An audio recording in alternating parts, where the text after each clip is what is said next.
Welcome to Nasdaq Trade Talks. I'm Jill Malandrino, Global Markets Reporter at Nasdaq. Joining me at the market site in Times Square, New York City, we have Eric Villency. He is the CEO of Villency Design. We're going to take a look at boutique fitness trends and, of course, how the coronavirus is impacting that. It's great to have you with this market site. Really, I want to get into the coronavirus impact because as a gym goer, I kind of care about this one. But let's talk about larger trends that you're seeing in the fitness space. Is it boutiques, the bigger boxes at home?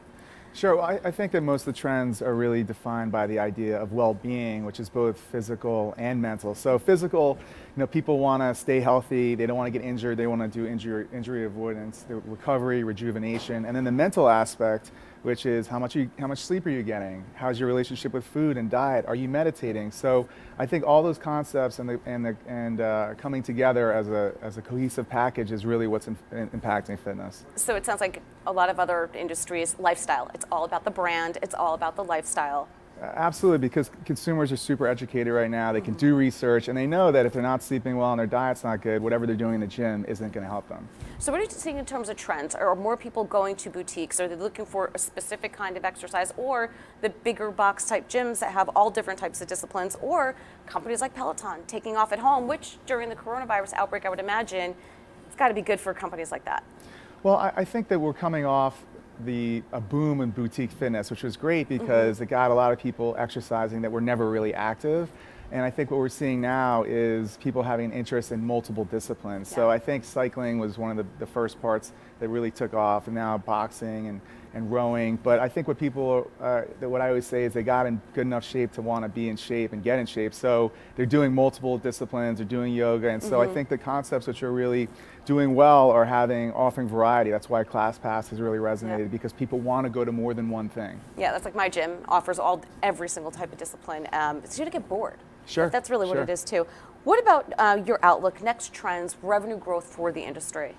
Well, look, if you throw in supplements and fitness and health and wellness, it's over $100 billion industry. Obviously, there's going to be corrections and reallocations of who's doing well, but it's here to stay, and the reason is people want to look good, they want to feel good, and they want to live longer. So ultimately, I think, like what I was talking about, those rejuvenation and wellness concepts are really important.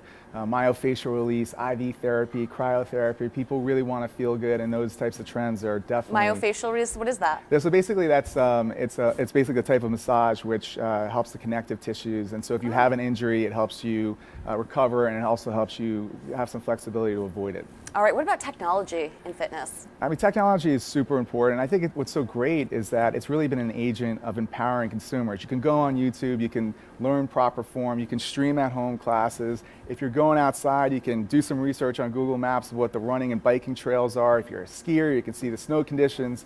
And I don't think that's going back in the box. On an equipment level, you have things like the Nike shoes, which are now making people run faster. And I think what you're seeing is equipment help people perform better. We're seeing a lot of interesting integration of metrics and data in strength training, in diagnostics, so that if, say, you are rehabbing from an injury, your PT or your doctor can actually see your strength curve and your progressions of how you're doing. So it's a pretty exciting time. It's almost like we can get in the gyms what pro athletes are getting. Absolutely, and I think that's what's so great about technology, is it makes it accessible. Democratizes it for everyone. Yeah. All right, coronavirus impact. I've noticed in my gym, and I have all access pass, so it's in New Jersey, in New York, there has been a decline in foot traffic. Great if you're trying to get on the treadmill, but is it like everything else? The demand will eventually be back after we've sustained this? I think so. I mean, look, it's affecting everything in the world right now, but if you think about a fitness environment, being sanitary is super important. Things like staph infections or measles, if you're not vaccinated, you always want to be cleanly, and I think this is a great reminder that people do need to have good hygiene. So look, I think the nature of people is not to huddle indoors. As this passes, as vaccines become available, whether it's 6 months, a year, at some point people want to go outside. There's a social component. It's not for the human spirit to stay in a cave. Yeah, I'm really hoping work from home isn't going to be too long. So tell us about Villency Design. Where do you fit into all this? Sure. So we're a product development company, and we've done a lot of fitness over the last few years. We're fortunate enough to work with some of the biggest brands in boutique fitness, and so companies want to develop a concept. We design it, we manufacture, we do all the design work, and we sell it to them. So we're B2B. Yeah, your website's pretty cool, actually. Thank you so much for joining us at MarketSite, and thank you for joining me on Trade Talks. I'm Jill Malandrino, Global Markets Reporter at Nasdaq.